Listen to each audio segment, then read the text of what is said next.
नमस्कार दोस्तों, आप सभी का मेरे इस चैनल में स्वागत है। आज मैं आपको कार्तिक मास में तुलसी विवाह की विधि और महत्व बताने जा रही हूँ। कार्तिक शुक्ला नवमी को द्वापर युग का प्रारंभ हुआ है। इस तिथि को नवमी से एकादशी तक मनुष्य शास्त्रोक्त विधि से तुलसी विवाह का उत्सव करे तो उसे कन्यादान का फल मिल जाता है। पूर्व काल में कनक की पुत्री किशोरी ने एकादशी के दिन संध्या के समय तुलसी की व्यवहारिक विधि संपन्न की थी। इससे वह सभी दोषों से मुक्त हो गई थी। अब मैं आपको तुलसी विवाह की विधि बताती हूँ।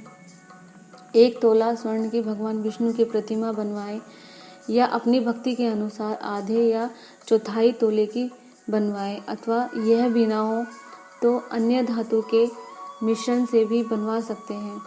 फिर तुलसी और भगवान विष्णु के प्रतिमा में प्राण प्रतिष्ठा करके स्तुति आदि के द्वारा भगवान को निद्रा से जगाएं।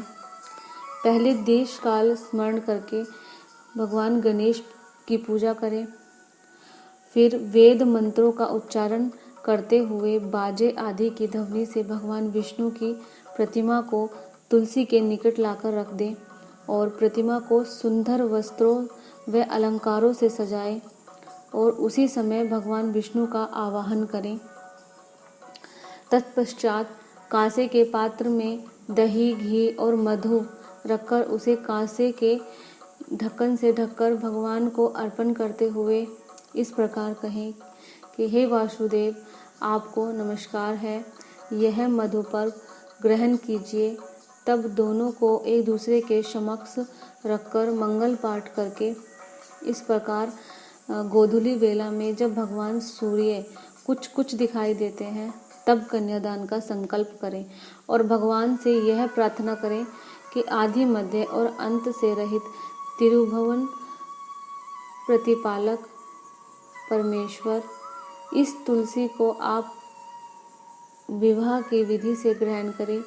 यह पार्वती के बीज से प्रकट हुई हैं और वृंदावन की भस्म में स्थित रही हैं तथा आदि, मध्य और अंत में शून्य है। आपको तुलसी अत्यंत प्रिय है, अतः इसे मैं आपकी सेवा में अर्पित करती हूँ। मैंने इसको जल के घड़ों से सींचकर और अन्य सभी प्रकार की सेवाएं करके अपनी पुत्री की भांति इसे पाल पोस कर बढ़ाया है और आपकी तुलसी आपको ही दे रही हूँ। हे प्रभु, कृपा करके ग्रहण करें।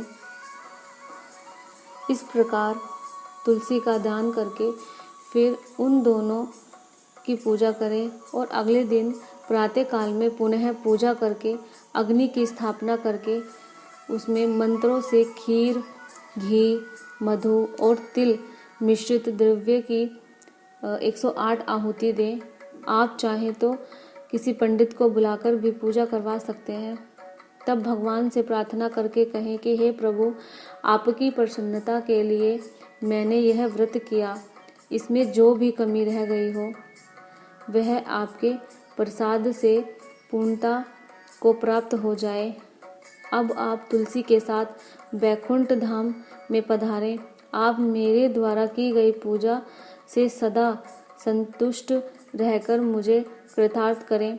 इस प्रकार व्यक्ति तुलसी विवाह का प्रायण करके भोजन करे और भोजन के बाद तुलसी के स्वतः गिरे हुए पत्ते को खाए। जो मनुष्य इन पत्तों को खाता है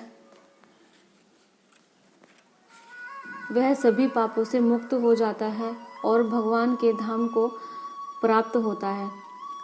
और भोजन में आंवला और बेर का फल खाने से सभी दोष मिट जाते हैं।